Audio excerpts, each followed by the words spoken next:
We may not be able to keep propaganda from working on people, but at the very least, maybe we can force the propagandists and disinformers to learn some new tricks.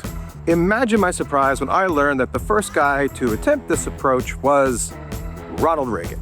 In 1981, the Reagan administration founded an interagency effort to combat Soviet disinformation called the Active Measures Working Group, and everybody was involved in this. The FBI, the CIA, Department of State, Department of Justice, U.S. Information Agency, the Defense Intelligence Agency, a couple I probably forgot. Ooh, that's a lot of eagles.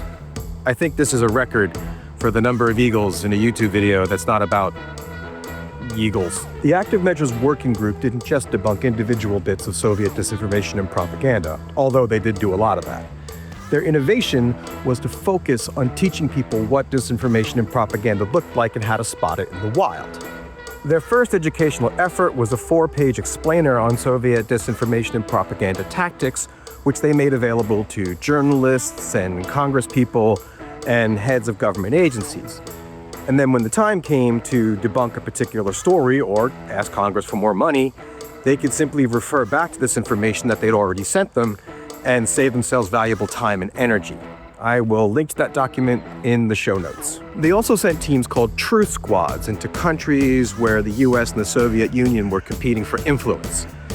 These truth squads would educate local government leaders on how unchecked propaganda and disinformation could affect their societies.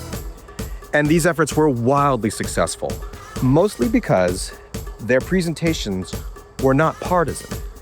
They were strictly educational, and the people appreciated the help, basically. The Active Measures Working Group in the end was a massive success. By 1987, the Soviet Union had been forced to walk back several truly sensational claims about the United States, including that AIDS was a bioweapon designed by the CIA to wipe out America's gay and black populations, and that the KKK was going to assassinate athletes from Africa who came to Los Angeles to compete in the 1984 Olympics.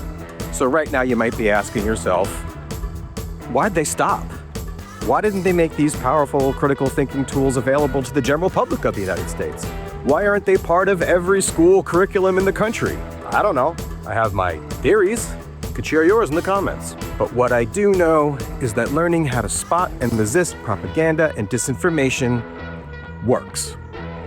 And that's why I'm going to keep doing it here on the channel. Thanks for the vote of confidence, Ronnie.